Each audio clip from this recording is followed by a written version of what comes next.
I saw a terrifying headline the other day where the news people were explaining the concept of Gaijin card and Gaijin smash. Yeah. And it was like, the foreigners have a word for breaking all the rules. And it was just looking really bad. It was like, oh my God. Wow. Hello and welcome to the Abroad in Japan podcast. Probably the best way of learning about life in Japan without actually being in Japan. I'm your host, Chris Broad. We're joined as always by England's top Japan enthusiast, Mr. Pete Donaldson himself. Pete, how the devil are you doing? What's going on? I'm good, Chris. Rather upsettingly for a man who probably resembles Pee Wee Herman a little bit more closely than I need to be, I have started watching quite a lot of Pee Wee's Playhouse. What's that? Are you, as a millennial, familiar with the work of one Pee Wee Herman? No. What is that? He was Paul Rubin, the man who played Pee Wee Herman, died quite recently, but he was a child's entertainer who he would wear a thin grey suit, very thin man, thin grey suit, sort of slick back kind of black hair, bright red lips, and he'd talk a bit like this. And he'd laugh like that. In what country? America or the UK? America. Right. And so, like, growing up, like, Pee Wee Herman was always one of those kind of characters, a little bit like Homer Simpson. When you were a kid, you didn't really know what he was all about, and I never watched a single bit of Pee Wee. We never really got it in the UK. It was just not something that... I don't know. I've never heard of this. He was in the 80s, I think, a real sort of juggernaut. Like he was unstoppable. He was later caught touching himself in an adult cinema, but that's by the by. That is by a slight anti-gay agenda, but also a slight situation where he's a child's entertainer, and I mean, you know, you can't really get away with that sort of thing. But yeah, either way, so that bit's always in the back of your head when you think about Pee Wee Herman. But we never really got Pee Wee Herman, and I recommend in 2024 getting on YouTube. For some reason, my algorithm just brought up on YouTube. I am so betrothed to this algorithm that throws up every now and again. It just gives me the same thing over and over again. But every now and again, it goes, "Hey Pete, do you want to watch some Pee Wee Herman?" I go, "Yeah, I do want to watch some Pee Wee Herman." And there's some Pee Wee Herman sort of on, you know, the sort of streams that just go round and round and round, all TV shows. And it's just charming. And it's just basically this man who lives in a house with loads of different kind of like animatronic puppets and all kinds of things going on. He's got a robot, he's got a chair that talks, there's a dinosaur, all this stuff, you know, normal kids fare, but it's just that little bit kind of like B-52's video kind of subversive. And I cannot recommend it enough. Lawrence Fishburne is in it a lot. Whoa. He's a cowboy. He's a cowboy in it.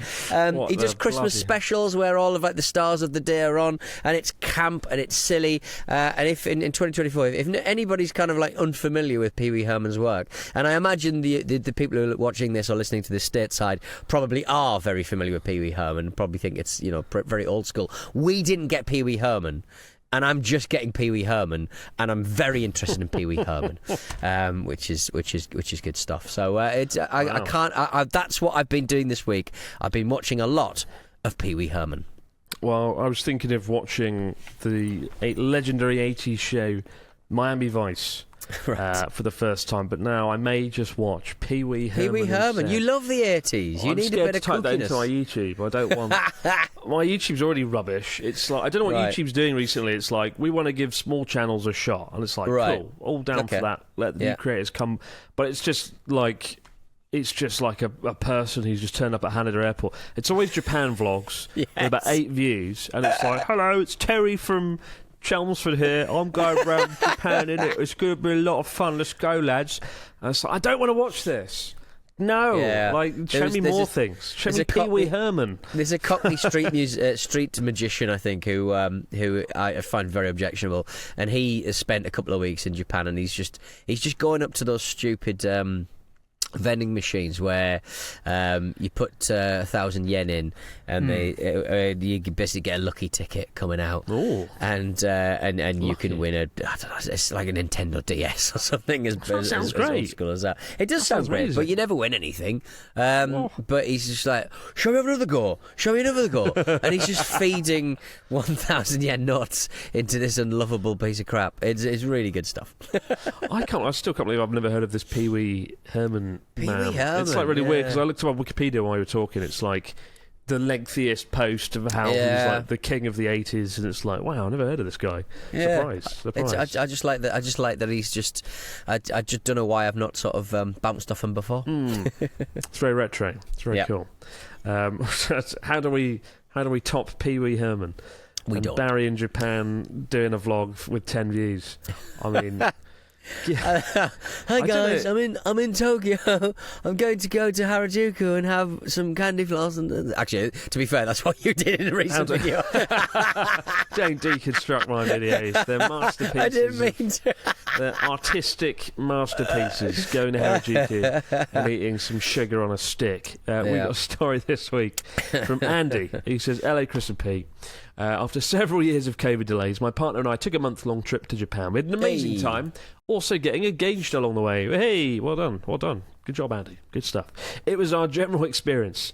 That didn't sound good enough. Well done, Andy. That's great. That's awesome, man. Good stuff. I could be like, oh, well done. Good job. Yeah. That's amazing. Well done. I got engaged a year ago, and it was good too. Yeah. It was our general experience that Japanese people are incredibly considerate, going out of their way, or even following seemingly arbitrary rules to avoid inconveniencing others. Until it rains, it seems.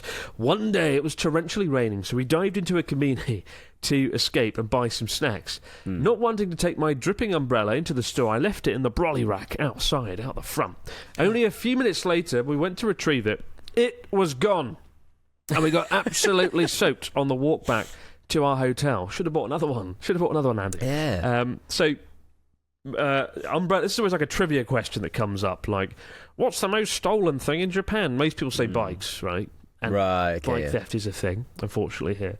But it's umbrellas. Everyone gets your umbrella nicked at some point or another, either willingly or by accident. They're always the same, though, aren't they? Well, they're always the same, yeah. In the following weeks, I came to learn that this umbrella theft is a common occurrence. I'd even mentioned this to a handful of Japanese people, and they would react as if I told them the sky was blue, looking at me like I was odd for even telling the story.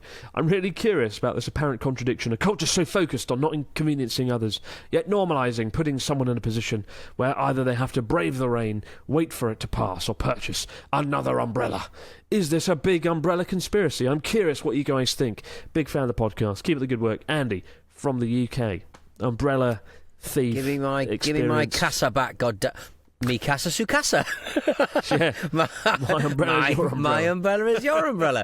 Do you not think that, like, I agree. I'm always surprised about that. But it's never like the expensive umbrellas. It's always the plastic kind of, the one that's like 1,000 yen from 7-Elevens. They're always those kind of cheap ones, isn't it? It's never the expensive horn-rimmed ones that you see. I do think if it was like a bespoke, like diamond encrusted umbrella, I think it wouldn't get stolen. I think people are just like, oh fuck it, I'll take the cheap crap umbrella and go because it's worth like $1 or something. So they are commodities, and everyone loses their umbrellas. I think every umbrella I've ever bought in the last 10 years just magically disappeared after I've used it 3 times. Yeah. It's like a spell or a potion, in a video game. You drink it 3 times and it disappears. Gone. They just go. I don't know where they all go, right? Because I must have bought, probably 100 umbrellas over the last decade. Yeah. And I own, to my knowledge, 3 umbrellas. So where did the other 97 umbrellas go, Pete? What happened to them? My rule for where my umbrella is as far away as it could possibly be from me when it rains. Like it's just never. There are attacks on the forgetful as well. I've lost so many umbrellas in my life. I remember my mate had a tailoring company, and I bought a suit off him, and he had really nice £50 umbrellas, and I was a bit flush back then, and I was like, I'm gonna get a £50 umbrella. I'm gonna be Mr. £50 umbrella. And it was a lovely, lovely umbrella, this thing, and left it on a tube, and that's never saw it again. 50 quid, £50 umbrella. I know, £50 umbrella. Jeez, the Ferrari of umbrellas with Pete Nelson. That is, I mean, in the subject of rain, actually, this reminds me, I saw Natsuki the other day, and there was a torrential flooding in North Japan. They had like a year's worth of rain in like 6 minutes or something. The river banks blew, and the town got like a foot underwater. There's videos of the cars like turning into fucking submersible vessels. It was pretty bleak. And I messaged Natsuki because obviously I was worried because it was his town.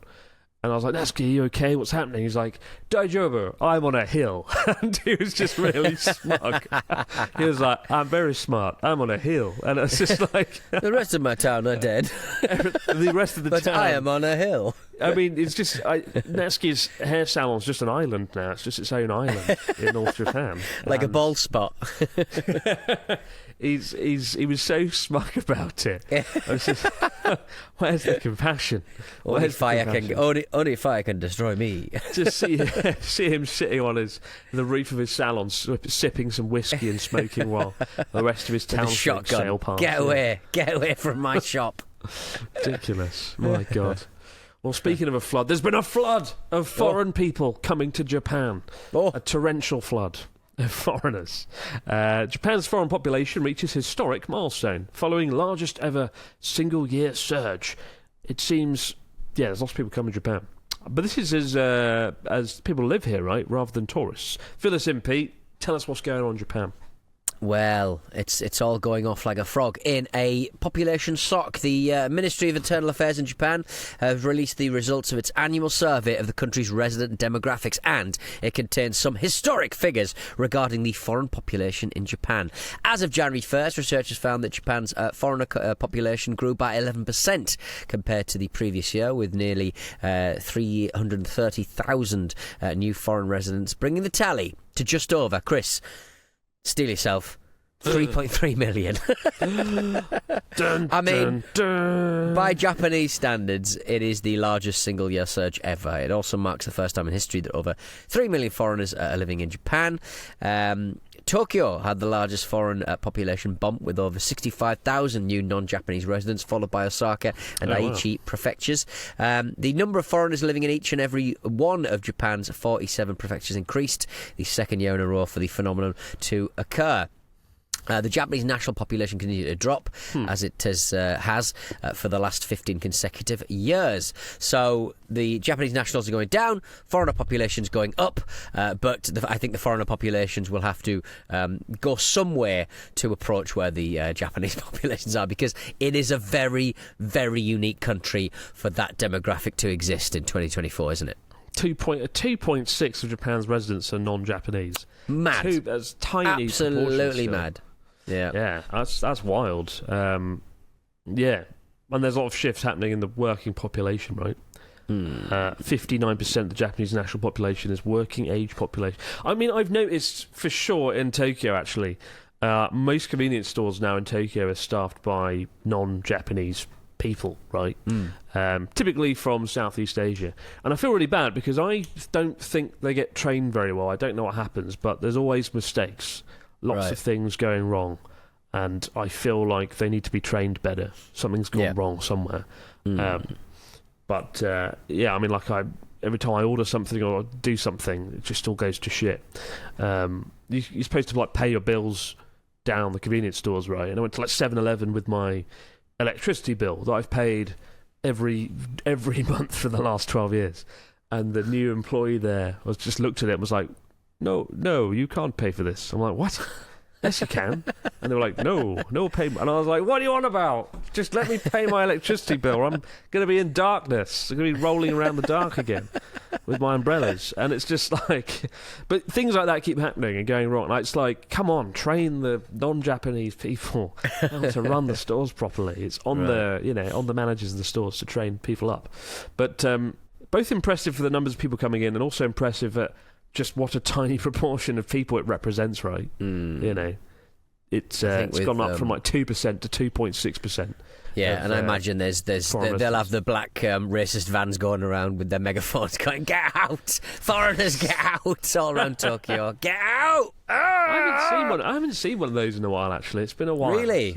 Wow.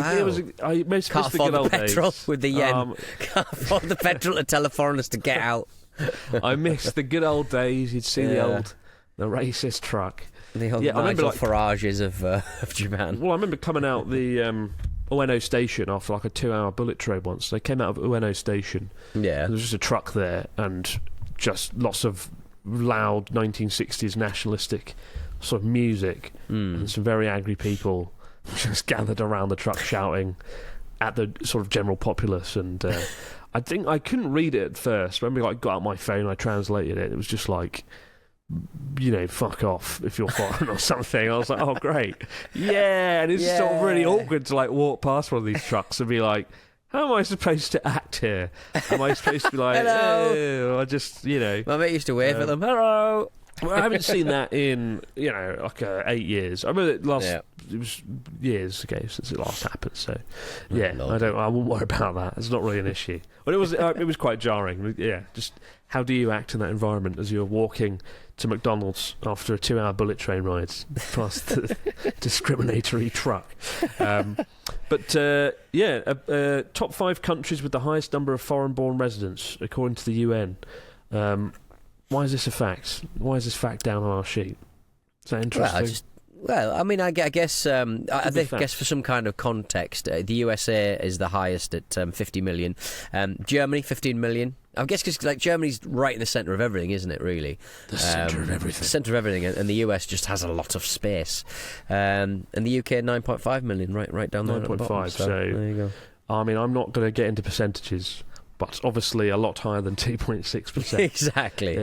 But no, I do wonder how it will play out in the long term, how this will go. It needs to happen, essentially, for Japan to function as a country, whether they like it or not, unfortunately. And it's either you're going to have a few 100,000 non-Japanese folks move over every year and fill all these jobs, or have more kids, lots and lots of kids. Either fuck or be foreign. It's like a video game, game show or something. Fucking hell. Fork in the road. Fuck or be foreign.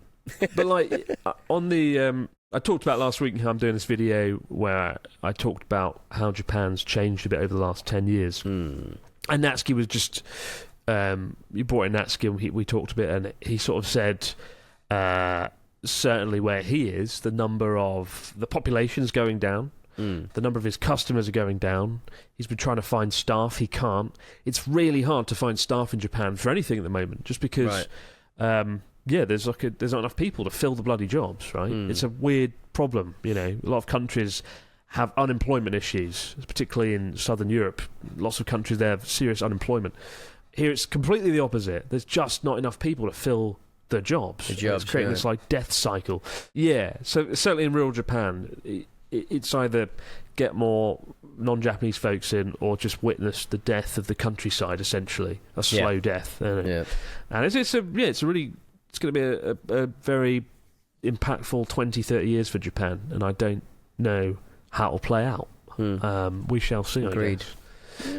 But interesting stuff. Keep the stories, questions, comments coming in, guys, although I'm getting ahead of myself because we've got the fax machine right now with your questions. Wow. And we're back with the fax machine. What have we got this week from our listeners, Mr. Dawson? Fill us in. Got a message from, I'm going to go with Ballas and Benedek. Hello, Cherry Chris and Pineapple Pete. My brother and I are planning to visit the land of the rising sun soon, but as we're not native English speakers, we're concerned that we might run into communication problems because of our Eastern European accents. We're both decent at speaking English, but I'm a bit worried. Do you think we'll be okay? Are there any typical words or phrases that are often confusing for Japanese? Cheers from Hungary, Ballas and Benedek. I mean, I would say, just from the writing of that email, it's probably one of the better written emails we've ever had, so I think you'll be all right, to be honest. I guess just take it slow, I would say. Yeah, I mean, are there any typical words or phrases that are often confusing for Japanese? With my accent, I can never order a Coke anywhere in the world. A Coke. Oh my God, I didn't even know what you just said. A Coke, Coca-Cola. Cook. I just remember that in Japan they do learn American English.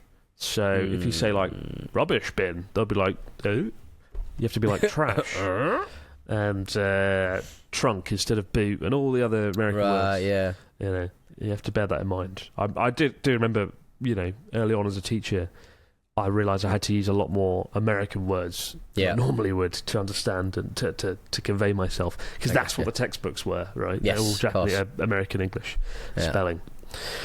Sacrilegious. awful stuff. Yeah, it'll all settle down, won't it? We'll have like some kind of international spelling. I should have just been like, no, you're spelling it wrong. Savoury is spelt with a U. It's a U. Put the U in there. It's lots of U's. And they would have been like, but why do we have to add more letters? Why is the British English rubbish? Because you have to stick more letters in everywhere. And I've been like, oh, fair point. We've got Kevin from Colorado here. He says, LA Pete and Chris, I'd like to circumnavigate either Hokkaido, Shikoku, and Kyushu. Either Hokkaido, Shikoku, and Kyushu. In a touring kayak. My God. It will be at least 2 years from now. Now we're planning ahead. Before I can make this happen. But if you had to choose between these 3 islands, which is the most beautiful coastline and the best coastal camping sites? Should I notify authorities prior to my kayaking voyage, or simply pull out the gaijin card on a case-by-case basis? Thanks as always, gentlemen. Kevin from Colorado. I saw a terrifying headline the other day, or a terrifying Japanese news story, where the news people were explaining the concept of gaijin card and gaijin smash. Yeah. And it was like, the foreigners have a word for breaking all the rules. And it was just looking really bad. It was like, oh my God, this just makes this guy, it was like, gaijin smash, you don't need to abide by the rules. So what is gaijin smash? Gaijin smash is just like bumbling into situations and just like being noisy and stuff, or is that just I mean, right? The example I gave in a video I made a year ago was how I did a road trip across Japan, and I went through an ETC card machine thing by mistake, and the guy, I had to pay with cash to get through, and the guy was like, oh, Genki. And I was like, yeah, I'm Genki, I'm good. And he opened the gate, and I drove off thinking, oh, that was nice of him. Yeah. But actually he said Genkin, which means cash, and I didn't know that word, because I'd only been in Japan like 6 months or whatever, 3 months. And I drove off without paying as a result, because I thought, oh, Genki, innit? He's just being nice. It's Genki, yeah, she's nice, isn't it? Yeah. See you later, so bye. You could class that, I guess, as gaijin smash, because as a foreigner you're... Could class that as a crime, Chris. They're probably still looking for you now. But it wasn't... I think gaijin smash is where you are doing it knowing in the knowledge that you're breaking the rules willingly or whatever, and you're getting skirting around. But anyway, we've taken a massive detour, because the question was, do you want to cycle or sail around an island, or which one is it? Hokkaido would be fun, but it's massive, and there's bears everywhere. And there's huge stretches in the north where there's nowhere you could like pull in with your kayak, like the Shirotoko Peninsula on the north. There's more bears per capita than like anywhere on the planet, and I could just see poor old Kevin being like, "Oh, I'll just park up my boat on this whimsical, beautiful peninsula," and then like 50 bears come down and rip the kayak and Kevin's face to shreds. Eat your salmon. And so maybe not Hokkaido. Also, it's bloody cold. Kyushu would be fun, and the most fun, but also pretty difficult because it is quite big. And Shikoku would be nice, but there's not too much going on. Yeah, Kyushu gets my vote. Do Kyushu. Yeah. Do Kyushu. A lot of craggy rocks, though. The old the devil's washboard might get your underside. Let's scrape it all off. Kevin's Kyushu craggy adventure. Bring it on. Give him the Netflix series he deserves. But good luck with that, Kevin. That would be really cool, though. If you do it, let me know, because I'll vlog it. I'll film you. We'll make a documentary. We've got one here from James, who says, hello, Chris and Pete. I'm planning to visit Japan in late October, but unfortunately, it's starting to look as though the person I'd planned to travel with for 10 days won't be able to join me. I've travelled extensively, but not alone. Can you suggest any resources or best practices for lonely travellers? I'd like to think I'm a friendly and likeable person. I'd like to think I'm friendly, but I'm afraid my usual approach will not work well in Japan. Really enjoy your channel and pod. Keep up the good work. James, a friendly and likeable person from Oregon in America. Pete, you're the man. You've travelled Japan solo more times than I can count. What do you got for us? Well, I mean, I think I've done it twice, I think, here and there. More times than I can count. I would say... Twice. Not very good at counting. I would say that, I mean, the solution for many a British man is very much... have a drink. But or you could use your inert USA-ness and just say hello to everybody. I mean, I guess just to hang out at international bars are probably quite good as well. I mean, I realise that's not really immersing yourself in the culture, but if you want someone to talk to, if you're feeling a little bit lonely, those international bars that are in every city, just pop into one of them and you'll strike up a conversation. But if you're staying like a hostel, I always say hostels are really good places to meet people. I've had some great experiences at hostels. Like my first time in Kyoto, stayed at a hostel, and I went out with like 6 or 7 people I'd met and just did karaoke. That was really fun. But yeah, I mean, go to an izakaya, drink, and that is where you're most likely to meet locals, right? Especially in more rural areas. People are very friendly and receptive in those sort of izakayas and bars in general. Like Japanese bars, usually the job of the person at the bar, who's the sort of life and soul of the bar and the party, so to speak. They make an effort to try and talk to everyone and, get some sort of banter going with people at the bar. So, yeah, I think you'll be all right. As long as you're a friendly and likeable person, for real, James, you will be fine. And in doubt, just ask yourself, what would Pete Premier 2, a.k.a. American Pete, do? He'd scream and shout, and the whole bar would have fun, and he'd work his magic. Scream and shout. Wish I had Pete's sheer power and enthusiasm for uniting a crowd, and he'd make a powerful politician. A very powerful politician indeed. I don't know, I'm bigging up Pete. Wow. American Pete of all people. Dear, oh dear. But keep the stories, questions, comments coming in to abroadjapanpodcast@gmail.com or type away in the YouTube comments below. But for now, guys, have yourself a great few days. We'll see you right back here to do all over again on the Abroad Japan podcast. Bye for now. Bye.